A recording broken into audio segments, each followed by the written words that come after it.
नमस्कार विद्यार्थी मित्रांनो, विदर्भाइस अकॅडमीच्या ऑनलाईन प्लॅटफॉर्मवर तुम्हा सर्वांचं स्वागत आहे। आज जो आपण एक कन्सेप्ट स्टडी करणार आहे तो म्हणजे युट्रिफिकेशन ऑफ लेक, ज्याला आपण मराठीमध्ये सुपोषण म्हणतो, म्हणजे तलावांचं सुपोषण। आता बेसिकली हा एक्झॅक्ट कन्सेप्ट काय आहे याचं मी तुम्हाला एक ओव्हरव्ह्यू सांगते। बघा, हा जो कन्सेप्ट आहे हा जलप्रदूषणाअंतर्गत येतो। म्हणजे जेव्हा आपण प्रदूषण आणि प्रदूषणाचे प्रकार अभ्यासतो त्यामध्ये आपल्याला जो जलप्रदूषण आहे तर त्यामध्ये येणारा हा कन्सेप्ट आहे। अत्यंत महत्त्वाचा आहे कारण यामध्ये वारंवार आयोगाद्वारे प्रश्न विचारण्यात आलेले आहेत आणि सर्वात महत्त्वाचं म्हणजे इंटरेस्टिंग टॉपिक पण हा आहेत की बघा, जलप्रदूषणामध्ये जे जलसाठे असतात, मग आपण बघितलं आहे की जलीय परिसंस्था हा परिसंस्थेचा एक वेगळा प्रकार आहे जो आपण डिटेलमध्ये अभ्यासतो। ठीक आहे, मग या जलीय परिसंस्थेमध्ये एक बघा, आता जर का आपण जलीय परिसंस्था असं संबोधतोय म्हणजेच काय, तर ती एक परिपूर्ण अशी संस्था असणार आहे, एक कंप्लीट सिस्टीम असणार आहे। त्याचे वेगवेगळे जैविक घटक असतील, अजैविक घटक असतील, त्यांची साखळी असतील, त्यांची आंतरक्रिया होत असेल। ठीक आहे, मग अशी परिपूर्ण ही एक परिसंस्था आहे असं आपण म्हणू। आणि या परिपूर्ण परिसंस्थेमध्ये जर का काही प्रदूषके एंटर झाले तर प्रदूषकांमुळे या संपूर्ण परिसंस्थेचा ऱ्हास होतो। आता त्यातलाच हा एक कन्सेप्ट आहे। बघा, जलस्रोतांमध्ये किंवा जलसाठ्यांमध्ये जे काही एक आपण असं म्हणणार की नदी कन्सिडर करा किंवा तलाव कन्सिडर करा, तर अशा जलसाठ्यांमध्ये जेव्हा प्रदूषकांची एंट्री होते, प्रदूषक म्हणजे कोण, असे एजंट जे प्रदूषण घडवून आणतात, हे जेव्हा प्रदूषके एंटर होतात, हे प्रदूषके तो संपूर्ण जलसाठा चेंज करतात। आता जलसाठा चेंज करतात म्हणजेच काय, तर सिंपल मला असं म्हणायचं आहे की एक जलसाठ्याचं रूपांतर हे डायरेक्टली एक पडित जमीनमध्ये त्याचं रूपांतर केल्या जाते किंवा एक जमीन म्हणजे तिथला जो तलाव आहे तो तलाव पूर्णपणे आटतो किंवा तो आपण असं म्हणू सिंपल भाषेमध्ये, एखादा तलाव असेल किंवा जलसाठा असेल तर संपूर्ण त्या तलावाचा किंवा जलसाठ्याचा ऱ्हास होऊन जाते, तो तलाव तिथून नष्ट होतो। आता तलाव नष्ट होतो म्हणजेच काय, तर ज्या ठिकाणी पाणी होतं म्हणजे ज्या तलावामध्ये पाणी होतं, आता त्या ठिकाणचं पाणी किंवा तो जलसाठा संपूर्णपणे निघून जाते आणि त्या ठिकाणी आपल्याला अगदी दलदलीचा प्रदेश किंवा अगदी झुडपे गवत यांची निर्मिती झालेली दिसते। म्हणजेच एकेकाळी जो जलसाठा होता, जे पाण्याचं ज्या ठिकाणी पाणी होतं, जे तलाव होते किंवा सरोवर होते, त्या ठिकाणी आता मात्र आपल्याला झाडं झुडपं गवत यांची वाढ झालेली दिसणार। म्हणजे एक संपूर्ण परिसंस्था चेंज होताना आपल्याला दिसून येणार। मग ही जी संपूर्ण प्रक्रिया आहे ज्यामध्ये एक जलीय परिसंस्थेचं रूपांतर आपण असं म्हणू की एक गवताळ प्रदेशांमध्ये किंवा जर का तिथे जास्त ग्रोथ झाली झाडांची वगैरे तर आपण त्याला गवताळ परिसंस्था देखील म्हणू शकतो किंवा भूस्थिर परिसंस्था देखील म्हणू शकतो। तर या परिसंस्थेमध्ये हे काय होते, रूपांतरित होते। तर हा जो कन्सेप्ट आहे याला म्हटल्या जाते युट्रिफिकेशन, ज्याला आपण मराठीमध्ये म्हणतो सुपोषण। तर आजचं जे लेक्चर आहे तर आजच्या लेक्चरमध्ये आपण हाच कन्सेप्ट डिस्कस करणार आहे। अत्यंत सोपा आहे आणि सिक्वेन्शियली हा आपल्याला लक्षात ठेवायचा आहे। तर नेमकं हे जे रूपांतर आहे, जलसाठ्याचं रूपांतर एका दलदलीच्या प्रदेशामध्ये होणे किंवा पडीक जमिनीमध्ये होणे किंवा जमिनीमध्ये होणे असं आपण सिंपल म्हणू। तर हा कन्सेप्ट आज आपण समजून घेऊ। पण बघा, त्याआधी मी तुम्हाला एक महत्त्वाचं अनाउन्समेंट सांगते। तुम्हाला माहीत आहे की आपला डेडिकेटेड आपल्या अकॅडमीचा एक कोर्स आहे पर्यावरण आणि परिस्थितिकी। आता हा जो कोर्स आहे हा कोर्स आपल्या अपकमिंग येणाऱ्या सब्जेक्टिव्ह पॅटर्न आणि प्लस काही विद्यार्थी जे आहे जे ऑब्जेक्टिव्ह पॅटर्ननी तयारी करतात किंवा काही विद्यार्थी जे आहे जे कंबाईनच्या एक्झामची किंवा सरळ सेवेसाठी प्रिपरेशन करतात, तर त्यांच्या देखील मुख्य परीक्षेमध्ये पर्यावरण हा विषय आहे। तर त्या दोन्ही पर्स्पेक्टिव्हनी म्हणजे सब्जेक्टिव्ह ॲज वेल ॲज ऑब्जेक्टिव्ह या दोन्ही पर्स्पेक्टिव्हनी कव्हर करण्यात आलेला एक नवीन कोर्स आपण लॉन्च केलेला आहे। तुम्हाला ॲपवर हा दिसलाच असेल। तर बघा, यामध्ये तुमचे MCQ पॅटर्नचा जो असतात किंवा MCQ पॅटर्नचा जो अप्रोच आहे, ज्यामध्ये तुमचा डेटा महत्त्वाचे असते, फॅक्ट महत्त्वाचे असतात, तर त्या अनुषंगानेही कन्सेप्ट कव्हर केलेले आहे। आणि प्लस कन्सेप्ट झाल्यानंतर लगेच तिथे थोडं कन्सेप्च्युअल देऊन त्यामध्ये ॲन्सर रायटिंगची प्रॅक्टिस देखील करण्यात आलेली आहे। म्हणजेच दोन्हीही विद्यार्थी जे ऑब्जेक्टिव्ह पॅटर्ननी स्टडी करतात आणि जे सब्जेक्टिव्ह पॅटर्ननी स्टडी करणारे आहेत, तर अशा सर्व विद्यार्थ्यांसाठी उपयुक्त असा हा कोर्स आहे. डेडिकेटेड कोर्स आहे आणि एक्झाम ओरिएंटेड आहे. म्हणजे जे टॉपिक एक्झामच्या दृष्टीने महत्त्वाचे आहे ते सर्व यामध्ये डेडिकेटेडली कव्हर केलेले आहे. तर असा हा आपला कोर्स आहे एन्व्हायरमेंट अँड इकोलॉजीचा. आणि बघा, महत्त्वाचं हे आहे की येणाऱ्या 26 आणि 27 तारखेला म्हणजेच 26 जानेवारी आणि 27 जानेवारीला विदर्भायस अकॅडमीकडनं ऑफर असतात. तर या ऑफरमध्ये आपला कोर्स देखील आहे. तर तुम्हाला कुठलीही इन्क्वायरी पाहिजे असतील, म्हणजेच केवळ ह्याच कोर्सवर नाही तर आपल्या अकॅडमीचे जेवढेही कोर्सेस आहेत ऑनलाईन कोर्सेस, त्यामध्ये आपले जे सिंहावलोकन बॅच आहेत, प्रारंभ बॅच आहे, टेस्ट सिरीज ज्या आता रिसेंटली लॉन्च झालेली आहेत, त्यानंतर NCERTचा कोर्स आहे, तर ऑप्शनलचे कोर्सेस आहेत. तर अशा सर्व कोर्सेसवर ऑफर आहे. तर तुम्हाला कुठलीही इन्क्वायरी करायची असेल, माहिती पाहिजे असेल तर तुम्ही अकॅडमीशी संपर्क करू शकता. ठीक आहे. बघा, आपण आपला जो टॉपिक आहे तो आपण सुरू करू. बघा, मी तुम्हाला सांगितलं की हा जो कन्सेप्ट आहे हा महत्त्वाचा कन्सेप्ट का आहे. जरी हा जलप्रदूषणाच्या अंतर्गत येणारा कन्सेप्ट आहे, आता जलप्रदूषणाच्या अंतर्गत येणारा कन्सेप्ट आहे म्हणजे सर्वात आधी तर आपल्याला हे गोष्ट लक्षात घ्यायची आहे की ही एक पर्यावरणीय समस्या आहेत. आता बघा, मी जेव्हा तुम्हाला डिकोडिंग सांगितलं होतं पर्यावरण या विषयाचं किंवा ओव्हरऑल सिलेबसचं, तर त्यामध्ये मी तुम्हाला म्हटलं होतं की काही कन्सेप्ट बेसिक असतात आणि त्यानंतर आपण जो समस्या निर्माण झालेल्या आहेत पर्यावरणीय, तर त्या समस्यांचा देखील अभ्यास करतो. तर हा जो कन्सेप्ट आहे हा पर्यावरणीय समस्यांमध्ये येते. ठीक आहे. मग आता हा पर्यावरणीय समस्यामध्ये येतात तर नेमकं येतो कुठे, तर हा येणार जलप्रदूषणाचा, कारण हा संबंधित आहे जलप्रदूषणाशी. सो हा येणार जलप्रदूषणाअंतर्गत. आणि हा महत्त्वाचा यासाठी आहे, जसं मी तुम्हाला सांगितलं की एक संपूर्ण परिसंस्था याचं रूपांतर दुसऱ्या परिसंस्थेमध्ये होतं. म्हणजेच काय की एकेकाळी जी जलीय परिसंस्था होती तर त्या संपूर्ण जलीय परिसंस्थेचं रूपांतर हे आपल्याला दुसऱ्या परिसंस्थेमध्ये म्हणजेच भूस्थिर परिसंस्थेमध्ये होत असलेलं आढळून येणार. म्हणजेच सिंपल, एकेकाळी ज्या ठिकाणी तलाव होतं किंवा एकेकाळी ज्या ठिकाणी सरोवर होते किंवा सिंपल लँग्वेजमध्ये म्हणायचं झालं तर एकेकाळी ज्या ठिकाणी जलसाठा होता त्या संपूर्ण जलसाठ्याचं किंवा तलावाचं रूपांतर हे गवताळ प्रदेशांमध्ये किंवा परीक जमिनीमध्ये घडून येते आणि यालाच आपण सुपोषण असं म्हणतो. म्हणजेच बघा, सिंपली सांगायचं झालं तर एकेकाळी तुम्हाला दिसणार की त्या ठिकाणी तलाव होता, पण काही कालावधीनंतर किंवा कालांतराने दिसून येणार की त्या ठिकाणी आता तलाव राहिलेला नाही किंवा त्या तलावाला कुठलंही पाणी नाही आहे असं आपण जनरली म्हणतो. पाणी आटलेलं आहे असं देखील आपण म्हणतो. म्हणजे ज्या ठिकाणी तलाव होता त्या ठिकाणी आपल्याला सर्वीकडे गवत किंवा झाडं झुडपं निघालेले दिसून येणार, कुठेही पाणी दिसणार नाही किंवा तो जलसाठा दिसून येणार नाही. तर हे जे रूपांतर असते तर ही रूपांतर होण्याची एक प्रक्रिया असते. येते का लक्षात? आता ही प्रक्रिया नेमकी कशी होते किंवा जलसाठ्याचा ऱ्हास कशा पद्धतीने होतो तो आपल्याला समजून घ्यायचा आहे. येते लक्षात? मग आता ही जी प्रक्रिया म्हणते मी, तर प्रक्रिया आहे म्हणजे याचाच अर्थ काय, तर यामध्ये वेगवेगळे स्टेजेस असणार, यामध्ये वेगवेगळ्या पायऱ्या असणार आणि हे सिंगल इन्स्टन्स असणार का, म्हणजे एका दिवसामध्ये घडून येणारी किंवा विशिष्ट कालावधीमध्ये घडून येणारी असणार का, तर नाही. ही जर प्रक्रिया आहे तर ही दीर्घकालीन असणार, यासाठी विशिष्ट कालावधी लागणार आणि यामध्ये वेगवेगळ्या स्टेजेस असणार. म्हणजे स्टेप वाईज मॅनरनी ही पूर्ण प्रक्रिया घडून येणार. आता ही प्रक्रिया होते कशी, सुरुवात कशी होते बघा. आता मी तुम्हाला एक सिंपल लँग्वेजमध्ये आधी समजून सांगते तर तुम्ही समजून घ्या व्यवस्थित. बघा, कुठेही आपण सुरुवातीला एक जलसाठा कन्सिडर करू. आता जलसाठा आहे म्हणजेच आपण असं म्हणू की एक तलाव आहे असं आपण कन्सिडर करू. ठीक आहे. आता तलाव असल्यामुळे सुरुवातीला तलाव अगदी स्वच्छ आहे, प्रदूषण विरहित आहेत. ठीक आहे. मग सुरुवातीला तलाव असल्यामुळे किंवा तिथे जलसाठा असतो. आता त्या जलसाठ्यामध्ये काय होणार बघा, आजूबाजूला म्हणजे जो तलाव आहे त्या तलावाच्या परिसरात आजूबाजूला कुठेही जर का घरे असतील, मानवी वस्ती असेल किंवा एखादा कारखाना असणार, कुठलीही अशी डेव्हलपमेंट असणार किंवा ॲग्रिकल्चर असणार म्हणजेच काय शेती असणार, तर आता मला सांगा काय होणार. हे जे घरं तुम्हाला दिसत आहेत येत्या लक्षात, आता ह्या घरांचं सांडपाणी किंवा आपण असं म्हणू की ही कारखाने आहेत असं आपण कन्सिडर करू. घरं आहे, कारखाने आहेत. मग मला सांगा हे घरं कारखाने यातलं जे सांडपाणी असतं, यातलं जे सांडपाणी असते हे सांडपाणी कुठे सोडल्या जातात, तर हे सांडपाणी त्या तलावामध्ये सोडल्या जातात. येत्या लक्षात.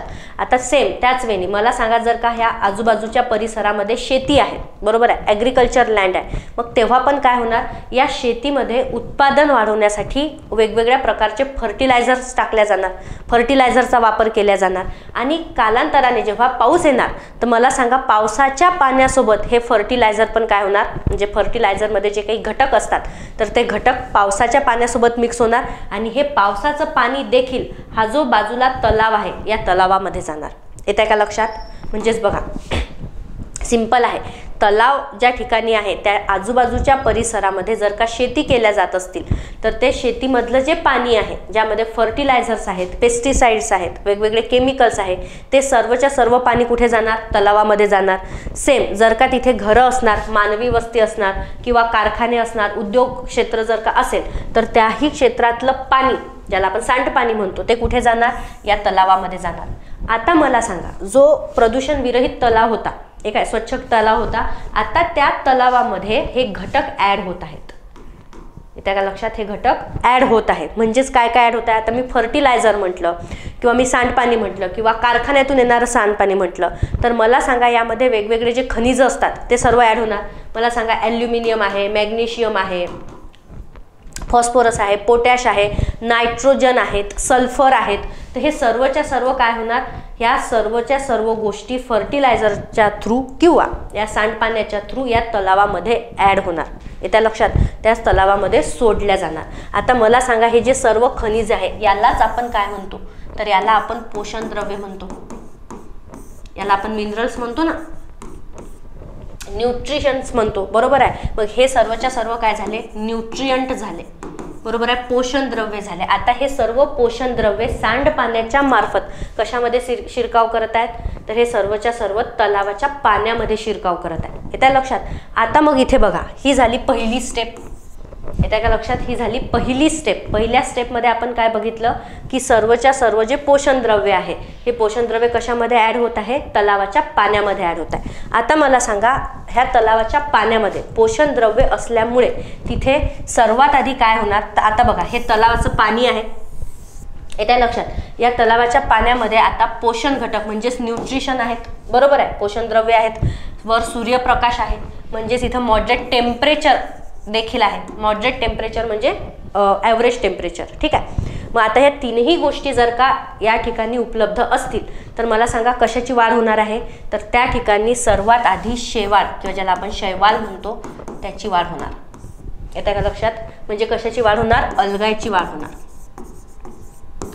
कारण तिथे तीनही घटक आहे. शेवाळच्या निर्मितीसाठी किंवा वाढीसाठी ज्याही गोष्टींची आवश्यकता आहे त्या सर्व गोष्टी जर का तिथे उपलब्ध असतील तर त्यांची काय होणार, निर्मिती होणार. आता मला सांगा, हे जे शेवाळ किंवा शैवाल यांची जी वाढ होते ही कशी होते, तर ही कधीही पाण्याच्या पृष्ठभागावर होत असते. कारण शेवाळांना पण सूर्यप्रकाशाची गरज असते. तर हे शेवाळ सर्वच्या सर्व पृष्ठभागावर वाढ होत असल्यामुळे हे बघा असे हे पृष्ठभागावर आढळून येणार. त्या का लक्षात. आता हे सर्व ठिकाणी जो तलाव आहे त्याच्या पृष्ठभागावर जर का सर्वीकडे शेवाळ आढळून येणार तर कालांतराने काय होणार बघा, हळूहळू शेवाळांची निर्मिती होणार, वाढ होणार, यांची ग्रोथ होणार आणि कालांतराने तलावाचा जोही पृष्ठभाग आहे तो संपूर्ण पृष्ठभाग हा शेवाळांनी व्यापून जाणार. म्हणजे सर्वीकडे आपल्याला शेवाळच दिसून येणार. येत्या लक्षात, शेवाळच दिसून येणार. अशा बघा, कदाचित तुम्हाला बघा या इथे लक्षात येत असेल, हे तुम्हाला ग्रीन कलरमध्ये दिसत आहे. म्हणजे संपूर्ण पृष्ठभाग हा कशाने व्यापला जाणार, शेवाळांनी व्यापला जाणार, अलगाईनी व्यापला जाणार.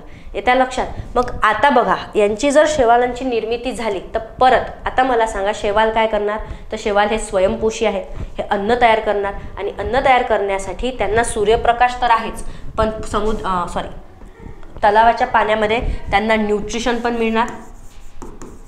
आणि न्यूट्रिशन सोबतच मला सांगा त्यांना कशाची गरज लागणार, तर त्यांना गरज लागणार ती म्हणजे ऑक्सिजनची.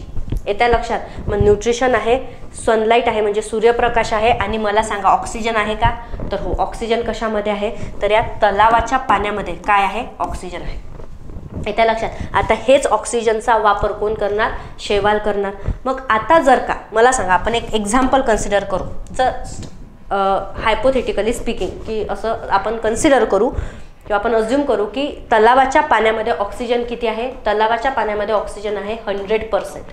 असं जर का आपण अज्युम केलं तर आता मला सांगा, जर का संपूर्ण पृष्ठभागावर शैवालांची निर्मिती झाली आहे आणि हे शैवाल ऑक्सिजन वापरत आहेत, तर आपण असं म्हणू की हे जे अल्गाय आहे हे किती ऑक्सिजन वापरणार, तर हे नियर अबाउट 70% ऑक्सिजन वापरून घेणार. येत आहे का लक्षात? कारण संपूर्ण पृष्ठभागावर आता त्यांची वाढ झालेली आहे. मग आता 100% पैकी 70% ऑक्सिजन पाण्यात होतं, जे तलावाच्या पाण्यामध्ये होतं, त्यांचा वापर कोणी केला आहे, तर त्यांचा वापर केला आहे शैवालनी. आणि प्लस यांची जी वाढ आहे ही संपूर्ण पृष्ठभागावर झाली आहे, म्हणजे सोबतच या शैवालांनी काय केलं, तर हा जो सनलाईट आहे हा सनलाईट पण काय केला, ब्लॉक केला असं मी म्हणेन. कारण मला सांगा, संपूर्ण पृष्ठभागावर जर का शैवाल आहे तर हा जो सनलाईट आहे, सूर्यप्रकाश आहे, तो खालच्या स्तरावर जाणार आहे का पाण्यामध्ये, किंवा तलावाचं जे तळ असते त्या तळाशी जाणार आहे का, किंवा खाली जाणार आहे का, नाही, हा वरच काय केला जाणार, या शैवालामार्फत ट्रॅप केला जाणार. मग पृष्ठभागावरच जर का सूर्यप्रकाश ट्रॅप केला जात आहे तर ह्या शैवालच्या खाली जे पाणी आहे तिथे सूर्यप्रकाश जाणार नाही. आता तिथे जर का सूर्यप्रकाश गेला नाही तर काय होणार, टेम्परेचर पण कमी असणार, उष्णता पण कमी असणार. येत्या लक्षात? आणि प्लस जे ऑक्सिजन होतं ते ऑक्सिजनचा पण वापर कोण करतायत, तर शैवाल करत आहे. मग मला सांगा, जर का सूर्यप्रकाशही नाही येत आहे, त्यानंतर ऑक्सिजनचीही कमतरता आहे, तर कालांतराने काय होणार, तर बघा ह्या तलावामध्ये जे काही जैविक घटक असतात, ज्याला आपण जनरली नेक्टॉन म्हणतो, तर आता यामध्ये वेगवेगळे मासे येणार. येत्या लक्षात? त्यानंतर वेगवेगळे वनस्पती येणार ज्या तलावाच्या आतमध्ये आहेत, म्हणजे पाण्यामध्ये आहेत. तर हे सर्वच्या सर्व जैविक घटक मृत पावणार. हे कालांतराने काय होणार, मृत पावणार. आता हे कालांतराने मृत का पावतात, तर मला सांगा, यांना ऑक्सिजनची कमतरता भासणार. कारण 100% पैकी 70% ऑक्सिजन कोण घेत आहे, तर शैवाल वापरत आहे. आणि वरून सनरेज जे आहे ते पण ट्रॅप झालेले आहे, त्यामुळे यांना ऑक्सिजनची पण कमतरता भासणार आणि यांना सूर्यप्रकाशाची पण कमतरता भासणार. आणि त्यामुळेच काय होणार, तर हे मृत पावणार. मग आता ह्या शैवालचा जो वरचा थर आहे त्याच्या खाली असणारे जर का सर्व सजीव मृत पावत आहेत कालांतराने हळूहळू, तर काय होणार, यांचे जे मृत अवशेष आहेत हे मृत अवशेष ह्या तळाशी साचून राहणार. त्या का लक्षात? म्हणजे तलावाचा जो तळ असतो तर तलावाच्या तळाशी हे सर्वच्या सर्व वनस्पती आणि प्राणी जे मृत पावलेले आहे त्यांचे अवशेष इथे पडून राहणार, त्यांचे अवशेष साठून राहणार. आता मला सांगा, जर का पाण्यामध्ये मृत अवशेष आहे तर तिथे कशाची वाढ होणार, तर तिथे वाढ होणार विघटकांची. आणि तिथे कोणती प्रक्रिया होणार, तर तिथे प्रक्रिया सुरू होणार, ती म्हणजे विघटन. आता विघटन प्रक्रिया कशी सुरू होणार, जर का इथे डेड ऑर्गॅनिक मॅटर आहेत, म्हणजे जर का इथे अवशेष आहेत तर तिथे लगेच सूक्ष्मजीवांची वाढ होणार आणि सूक्ष्मजीव लगेच काय करतील, तर विघटनाची प्रक्रिया सुरू करतील. म्हणजे या मृत अवशेषांचं ते काय करणार, विघटन करायला सुरुवात करणार. मग आता मला परत सांगा, जर का सूक्ष्मजीवांना विघटन करायचं असेल तर त्यांना कशाची गरज असते, तर त्यांना गरज असते ऑक्सिजनची. त्यांना कशाची गरज असते, ऑक्सिजनची. मग आता मला सांगा, ऑलरेडी जो 100% ऑक्सिजन आहे ठीक आहे, त्यापैकी आपण म्हटलं की 70% ऑक्सिजन कोणी यूज केला, तर पृष्ठभागावर जो शैवाल आहे त्यांनी यूज केला. त्यानंतर उरलेला किती होता, 30% ऑक्सिजन. त्यापैकीही काही ऑक्सिजन कोणी यूज केला, तर आतमध्ये जे सजीव घटक होते त्यांनी यूज केला, बरोबर आहे. पण त्या सजीवांना देखील ऑक्सिजनची कमतरता झाली म्हणून ते मृत पावले. आणि जर आपण असं कन्सिडर करू की उरत किती आहे मग, किंवा राहत किती आहे, रिमेनिंग ऑक्सिजन 5% असं आपण अज्युम करू, तर मला सांगा आता या 5%चाही वापर कोण करत आहे, त्या 5%चाही वापर सूक्ष्मजीव विघटन या प्रक्रियेसाठी करत आहे, बरोबर आहे. मग आता जसं जसे सूक्ष्मजीव विघटन करतील तसं तसं काय होणार, हे ऑक्सिजन कमी होत जाणार आणि एक फेज असा येणार की जेव्हा संपूर्णपणे ऑक्सिजन संपलेला राहणार. म्हणजे ऑक्सिजन किती राहणार, 0%. म्हणजेच तलावाच्या पाण्यामध्ये आता ऑक्सिजन आहे का, नाही, ऑक्सिजन किती आहे, 0%. मग अशा वेळेस मला सांगा, हे सर्वच्या सर्व जे घटक पाण्यामध्ये आहेत, जेवढेही सजीव पाण्यामध्ये आहेत, हे काय होणार, तर हे अल्टिमेटली मृत पावणार. हे काय होणार, अल्टिमेटली मृत पावणार. आणि हे मृत पावत असताना यांचे जे अवशेष आहेत तर यांच्या अवशेषांचे थर हे असे तिथे साचून राहतात. त्या लक्षात, म्हणजे जेवढेही वनस्पती आहे, सजीव आहे, त्यांचे मृत अवशेष, त्यानंतर सूक्ष्मजीव, त्यानंतर हे आजूबाजूनी परत सांडपाणी येतच आहेत, बरोबर आहे. त्यानंतर परत जसं मी तुम्हाला शेतीचं म्हटलं, मग शेतीतून जर पाणी वाहत येत आहे तर नुसतं पाणी येते का, सोबत गाळ वाहत येते, बरोबर आहे. म्हणजे गाळाच्या मार्फत ते पाणी तलावामध्ये येत आहे, तर मग हा गाळ वाढतच आहे आणि ह्या सर्व गोष्टी इथे साचल्यामुळे इथे काय होते, एक दलदलीचा प्रदेश, ज्याला आपण पिटी एरिया म्हणतो, असा एरिया तयार होते. म्हणजे तिथे संपूर्ण पाणी निघून जाते आणि त्या पाण्याची जागा कोणी घेतलेली असते, तर ह्या सर्व घटकांनी घेतलेली असते. येत्या लक्षात. आणि मला सांगा, जर हे सर्व सेंद्रिय पदार्थ इथे साचून आहेत, सर्व घटक आहे, तर इथे कालांतराने आपल्याला झुडपांची किंवा गवताची वाढ झालेली दिसते. आणि अशा प्रकारे एकेकाळी जो तलाव होता, आता त्या ठिकाणी काय आलेलं असते, तर त्या ठिकाणी संपूर्ण गवताळ प्रदेश किंवा झुडपं यांची निर्मिती झालेली आपल्याला आढळून येते. तर ही जी प्रक्रिया आहे, या प्रक्रियेला म्हणून आपण सुपोषण म्हणतो. हिला काय म्हणतो आपण, सुपोषण. कारण हे का बरं होते, तर हे पोषण द्रव्यांमुळे होते. येत्या लक्षात. आणि बघा, एक संपूर्ण तलाव नष्ट होतो किंवा संपूर्ण तलावांचा ऱ्हास होतो, म्हणून या प्रक्रियेला एजिंग ऑफ लेक असं देखील म्हणतात. एजिंग ऑफ लेक म्हणजे काय, तलावांचे वृद्ध होणे. एखादा तलाव वृद्ध होत आहे असं देखील याला संबोधल्या जातात. येत्या लक्षात. तर आता मी तुम्हाला स्टेजेस सांगते. जर तुम्ही नोट्स काढत असणार तर तुम्हाला काय करायचं, एक फ्लोचार्टच्या मार्फतच नोट्स काढायचे आहेत. फ्लोचार्ट म्हणजे बघा, आपण ॲन्सर रायटिंगमध्ये ज्या पद्धतीने फ्लोचार्ट काढतो, तर तसं 1 बाय 1 स्टेप तुम्हाला लिहायच्या आहेत. कोणत्या कोणत्या स्टेप्स कशा होत आहेत त्या.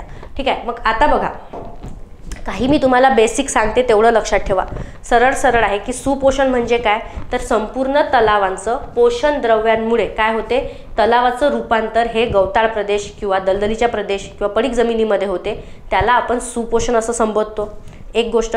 त्यानंतर दुसरा पॉईंट तुम्हाला काय कन्सिडर करायचा आहे, ते म्हणजे याला तलावांचं वृद्धपण होण असं देखील म्हटलं जाते. म्हणजे एजिंग ऑफ लेक असं देखील म्हटलं जाते. हा तुम्हाला सेकंड पॉईंट ॲड करायचा आहे. आणि थर्ड पॉईंट तुम्हाला ॲड करायचा आहे. बघा, हे जे रूपांतर होण्याची प्रक्रिया आहे, तर हिचे 2 प्रकार असतात. येत्या का लक्षात. म्हणजे या सुपोषणचे 2 प्रकार आहे. एक आहे नैसर्गिक, याला म्हणतो आपण नैसर्गिक सुपोषण, आणि दुसरा प्रकार म्हणजे त्याला आपण म्हणतो सांस्कृतिक. तिला काय म्हणणार आपण, सांस्कृतिक. आता बघा, सिंपल आहे. नाव जरी सांस्कृतिक असलं तरी बघा, नैसर्गिक म्हणजे काय, आता ही सर्व प्रक्रिया जर का नॅचरली होत असेल, येत्या लक्षात, तर याला म्हणणार नैसर्गिक सुपोषण. आणि जर का हे डेलिबरेटली किंवा कुठल्याही मानव निर्मित गोष्टींमुळे केल्या जात असेल, तर मग त्याला म्हणणार सांस्कृतिक, म्हणजेच कल्चरल युट्रिफिकेशन. येत्या लक्षात. आता कल्चरल म्हणजेच काय, नाव जरी कल्चरल आहे, पण हे काय आहे, मॅनमेड आहे. येत्या लक्षात. म्हणजे यामध्ये मानवी क्रियांमुळे किंवा मानवी कृतींमुळे ही प्रक्रिया सुरू झाली असं आपण संबोधू शकतो. तर असे हिचे 2 प्रकार असतात. ठीक आहे. तर नियर अबाउट सेम आहे. तर आता सध्या जे आपण डिस्कस केलं, तर तो आपण बघितला नैसर्गिक हा प्रकार. मग यामध्ये बघा, स्टेजेस कशा कशा येणार तुम्ही व्यवस्थित समजून घ्या. बघा, अशा पद्धतीनं तुम्हाला एक रूपांतर झालेलं दिसणार. बघा, सुरुवातीला हा असा एक तलाव होता, एवढ्या खोलीचा हा तलाव होता, दिसताय का व्यवस्थित, आणि प्रदूषण विरहित असा हा तलाव होता, जलसाठा होता. पण कालांतराने याचं रूपांतर कशामध्ये झालंय, तर बघा, हे सर्व सेडिमेंट्स इथे जमा झाले. म्हणजे जे तुम्हाला म्हटलं की जर सर्व मृत अवशेष असतात, मग सेंद्रिय घटक असतात, ते सर्व इथेच साचून राहतात, त्याला आपण सेडिमेंट्स म्हणतो. बरोबर आहे. तर हे सर्वच्या सर्व सेडिमेंट्स इथे साचले जातात. आणि बरोबर बघा, पाण्याची पातळी अत्यंत कमी होते किंवा पाणीची क्वांटिटी अत्यंत कमी होते. आणि त्यानंतर तुम्हाला इथे बघा, हे गवत शेवाळ्यांची निर्मिती झालेली दिसते. तर अशा प्रकारे एका तलावाचं रूपांतर अशा सेडिमेंट असलेल्या एरियामध्ये होते, आणि त्यालाच आपण सुपोषण म्हणजेच युट्रिफिकेशन असं संबोधतो. ठीक आहे. तर याच्या स्टेप्स बघा कशा पद्धतीने आपण म्हणू शकतो. तर मला सांगा, सुरुवातीला काय होणार, एकदम पहिली स्टेजवर आपण काय म्हणणार, सुरुवातीला काय होणार, तर बघा, कुठल्याही तलावामध्ये न्यूट्रिशन ॲड होणार. येत्या लक्षात. म्हणजे आजूबाजूच्या परिसरामध्ये जेवढेही पोषण द्रव्य आहेत, तर ते सर्वच्या सर्व पोषण द्रव्य कशामध्ये ॲड होणार, तर त्या तलावामध्ये ॲड होणार. आता हे सर्व तलावामध्ये ॲड झाल्यानंतर सेकंड स्टेजमध्ये काय होणार, तर मला सांगा, जर का तलावामध्ये पोषण द्रव्य असणार, न्यूट्रिशन असणार, आणि तिथे सनरेज पण आहे, म्हणजे सूर्यप्रकाश पण आहे, तर तिथे कशाची निर्मिती होणार, तर तिथे शैवालांची निर्मिती होणार, म्हणजे अल्गेची निर्मिती होणार. येत्या लक्षात. आणि निर्मितीच होणार नाही, तर यांचं काय होणार, ग्रोथ होणार, किंवा याला ब्लूम असं देखील म्हणतो आपण. म्हणजेच काय, अति जास्त प्रमाणात त्यांची वाढ होते आणि एवढी वाढ होते की संपूर्ण तलावाचा जो पृष्ठभाग आहे हा संपूर्ण पृष्ठभाग हे काय करतात, कव्हर करतात. म्हणजेच आपण असा पॉईंट देखील ॲड करू शकतो की संपूर्ण सरफेस जो आहे हा सरफेस कॅप्चर केला जाते. येतं लक्षात. मग संपूर्ण पृष्ठभाग जर का हे अलगाय कॅप्चर करत आहेत तर मग मला सांगा कुठलाही तलाव अशा प्रकारचा असतो बघा. इथे असा जर का तलाव असेल तर मला सांगा हा झाला तलावाचा पृष्ठभाग, त्यानंतर हा झाला मधातला पार्ट आणि हा झाला तळ. त्या लक्षात. आता पर्यावरणमध्ये बघा आपण शिकतो किंवा मला वाटते मी आधी लेक्चरही घेतलाय, पर्यावरणमध्ये आपण स्तरानुसार जलीय परिसंस्थेमध्ये जे वनस्पती आढळून येतात त्यांना पण आपण टर्मिनॉलॉजीज आहेत म्हणजे त्यांना नावं देतो. मला सांगा जे पृष्ठभागावर आढळून येतात वनस्पती त्यांना आपण काय म्हणतो, प्लॅंक्टन. म्हणजेच त्यांना आपण काय म्हणतो, प्लवंक. येतं लक्षात. आणि त्यानंतर मधातल्या फेजमध्ये जे आढळून येतात त्यांना आपण काय म्हणतो, नेक्टॉन. आणि सर्वात तळाशी जे असतात त्यांना आपण काय म्हणतो, बेंथॉस. आता हे मराठी नाव पण असेच आहे, ठीक आहे. मग मला सांगा हे जे नेक्टॉन आहे, आता हा जो पृष्ठभाग आहे तळाचा, हा संपूर्ण पृष्ठभाग जर का शैवालने ऑक्युपाय केला आहे म्हणजे शैवाल आहे तिथे, तर मग मला सांगा हे जे नेक्टॉन आहे, इथे जे वनस्पती आहे, इथे जे प्राणी आहे, यांना सूर्यप्रकाश मिळणार आहे का, नाही. कारण हे सर्वच्या सर्व वर ट्रॅप केलं आहे. आणि प्लस कशाची कमतरता भासणार, ऑक्सिजनची देखील कमतरता भासणार.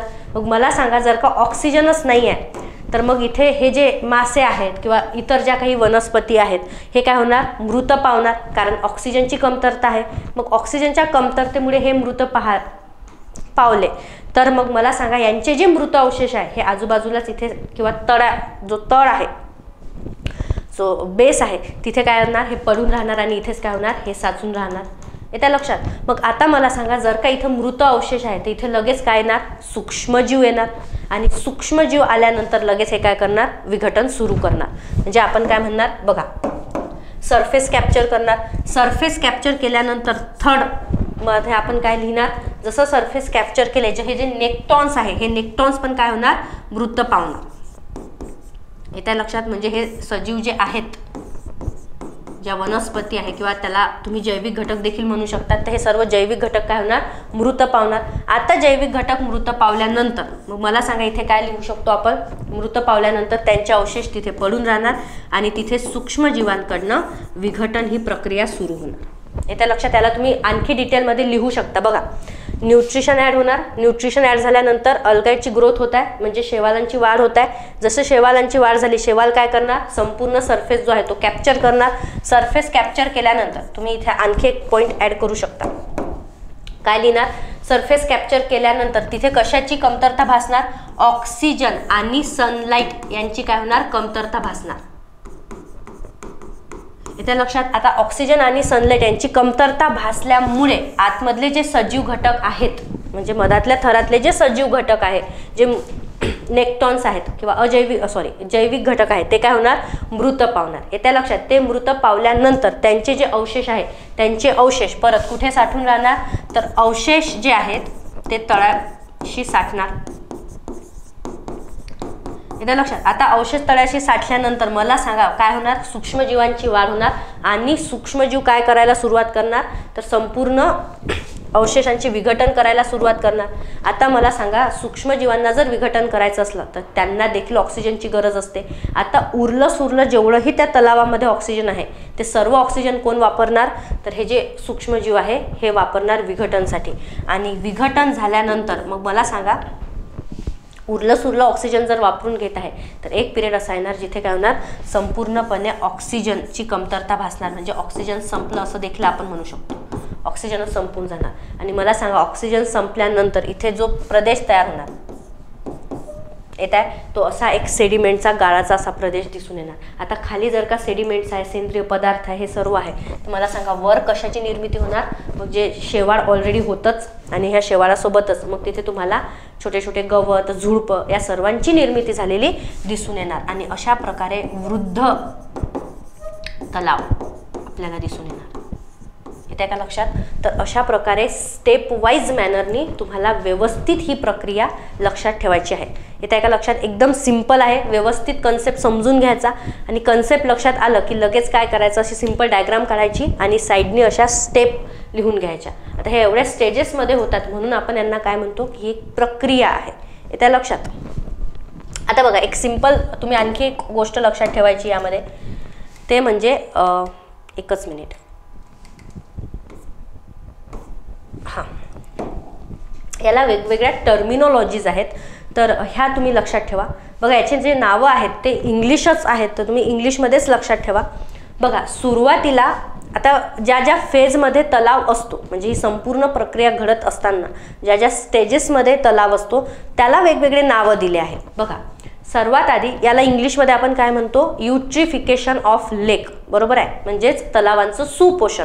पण युट्रिफिकेशन होईपर्यंत कोणत्या कोणत्या स्टेजेसमधून तलाव जाते बघा.